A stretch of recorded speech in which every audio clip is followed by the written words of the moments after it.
సరే అదేవిధంగా ఇంకొక విషయం ఏంటంటే ఇప్పుడు ఒకవేళ అఘోరి మీద కేసులు పెట్టాల్సి వస్తే ఏ సెక్షన్ మీద కేసులు పెట్టే అవకాశం ఉంది అతను చేసిన విషయాలు? ఆల్రెడీ అయింది కదండి. ఒకటే ఎఫ్ఐఆర్ అయింది కదా. ఎఫ్ఐఆర్ మీకు కావాలంటే నేను గతంలో ఈ ఎఫ్ఐఆర్ అయిన సెక్షన్స్ మీకు చెప్పమంటే నేను చెప్తాను. అది మొన్న జరిగినాయి కదా, అది 10 లక్షల రూపాయలు దానికి సంబంధించి 10 లక్షల రూపాయలు 10 lakhs అది ఏదైతే ఉందో నేను మీకు చూపుతాను. ఉన్నాయి ఇప్పుడు మొదటిదాకా ఏంటంటే 308 అదే మోడస్టీ చేయటం, 318 చీటింగ్ కేసు, 351 352 ఆఫ్ బిఎన్ఎస్, ఇవన్నీ కూడా దానికి సంబంధించినవి. మహిళలను ఏడిపించడం అవన్నీ కూడా. సో ఈ సెక్షన్స్ అనేవి అతని మీద పడే అవకాశం ఉంది. 7 years నేరాలు. సో పోలీసు వారు కనుక చొరవ తీసుకుంటే, ప్రభుత్వ అధికారులు ఇమీడియట్లీ చొరవ తీసుకుంటే అతను ఇమీడియట్లీగా అరెస్ట్ చేయాల్సిన టైం అయితే దగ్గరకు వచ్చిందని అనుకుంటున్నాను.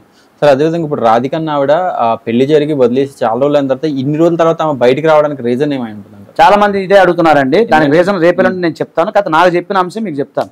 మనం వచ్చారు కదా ఆమె.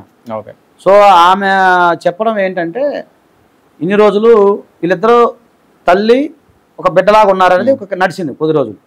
ఇది వర్షిణీనాలు అదొకటి. రెండో పాయింట్ వచ్చేసరికి ఆమెకి ఒక విలేజ్ ప్రాంతం నుంచి ఉన్న మహిళ, ఓకేనా, ఆమెకి ఎవరు లేరు, అదొకటి. తల్లిగారు ఉన్నారంటే పెద్ద ఆమె, తండ్రి లేరు, వేరే ఎవరు లేరు, సపోర్ట్ ఎవరు లేరు. సో అదొకటి. తర్వాత ఇతను భయపెట్టాడు, నువ్వు కనుక ఎవరికైనా చెప్తే చంపేస్తాను, అర్థమవుతుందా, నువ్వు ఎవరికైనా చెప్తే నీ మీద తాంత్రిక విద్యలు ప్రయోగిస్తాను, నీకు ఎవరికైనా చెప్తే మటాచ్ చేపిస్తాను భయపెట్టేసరికి ఆ భయంతో రాలేకపోయింది. అంతే కదా. ఇప్పుడు బయటపడింది ఆమె. ఇప్పుడు ఎందుకు అని అడగండి మరి. ఇప్పుడు ఎందుకంటే ఆమె చూసింది ఏంది, ఇన్ని ఘోరాలు జరుగుతూ ఉన్నాయి, నేను ఎవరికైనా ముందుకు రావాలి, ఉంటే ఉన్నా నేను పోతా 10 మంది కన్నా మనం ఇంకో ఆడపిల్లకి అన్యాయం జరగకూడదు కదా అని చెప్పి ఒక తెగింపు వచ్చేసింది ఆమెలో. ఇవన్నీ చూసి ఉడికిపోయింది ఆమె. దాంతో వాళ్ళ లక్ష్మణరావు గారు అని చెప్పి వాళ్ళ రాములు గారు అని చెప్పి 2 అన్నలు ఉన్నారు. వాళ్ళు పాపం బాగా సపోర్ట్ చేస్తున్నారు. నిన్న వచ్చారు మన దగ్గరికి, వచ్చారు మన లైవ్లో కూడా వాళ్ళు కూర్చున్నారు కదా మామయ్య. వాళ్ళు సపోర్టు, ఇప్పుడు బంధువర్గం సపోర్టు, సమాజం అంతా సపోర్ట్ చేస్తా ఉంది. మీరు సపోర్ట్ చేయరా రాధిక? ఖచ్చితంగా సపోర్ట్ చేస్తారా? నువ్వు చేయరా?